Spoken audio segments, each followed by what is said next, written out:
All right. So when it says that we're mapping figure R onto figure S, it means that R is the first image, and meaning that's where we start. Sometimes it's called the pre-image, and this is called the image. Sometimes this is called the image, and this is the post-image. Whatever it means, this is where you start. R is where you start. When one is going on to the other one, the one that's going on to is the starter. All right, so we start from R and we end up at S. So the question is, how did we do that? So it's through a combination of translations, like a combination of slides. Basically, if you could see, we went down and left, right? So the question is how much? So the easiest way to do this, I think, I mean, again, it's a personal opinion, whatever.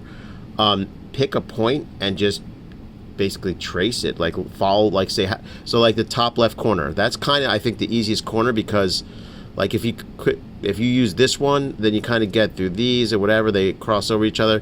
But this one, it's a nice clear path going from here to here. How do I do that? How do I get from here to here? That's my question, and that's going to be the answer.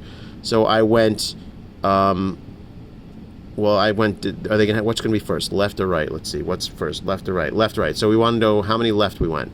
So we went 1, 2, 3, 4, 5, 6, 7, 8 left. So we went 8 left. And we went down again, like, so if we went down 1, 2, 3. Down 3. And let's try it. Again, it's kind of cool. Like, this is one of those, it was one of those things that when I did in Delta Math, like last year, I was like, wow, I'm, you know, in COVID, I'm like, I'm going to use this even if I'm, you know, teaching in person, because this shows translations in a way that I just can't. It's better than me, and, you know, or is a better tool, I should say. So super cool, right? So that's a translation of down, left 8 and down 3. All right, so same deal here. Going from figure U to figure V. So just pay attention. The only thing you can really mess, not the only thing, but the main thing you would mess up here is where you start. Just read carefully, like, because before we went down and left, and now if you look going from U to V, we're going up and right. You know, so pick whichever point you want. I think the easiest point is either this point or this point. I don't know, whatever. I guess I'll go here. So I'm going right first. So how many do I go right? I go 1, 2, 3, 4, 5, 6. End of story. I went right 6. Wish I had a number pad on this keyboard. And then I go from there, I go up about the same. 1, 2, 3, 4, 5, 6, 7. I went up 7.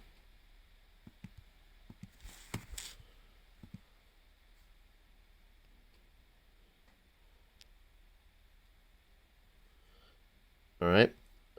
One more. Yes, I'm sure I want to submit that.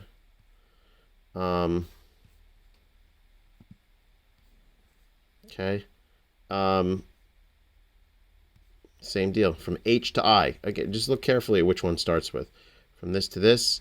And just don't make this mistake of going, oh, I just go up 3 because I go from this point to that point. No.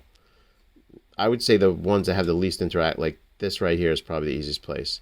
So from H to I, I'm going over. By the way, you can also, here's a cheat. Not a cheat. I mean, kind of more the math way to do it. Look, this is at -2. This is at 5. So that means I'm going 7 over. You can count if you want. 1, 2, 3, 4, 5, 6, 7. But -2 minus 5 is 7. So I went right 7. And the same thing here. I'm at +1, and this is at +4. So you just subtract them. That's up 3. But again, you can also just straight count, whatever it takes to get it right. I'm kind of curious what happens if it gets you wrong, if it'll tell you. All right. Now, honestly, I want to show you something.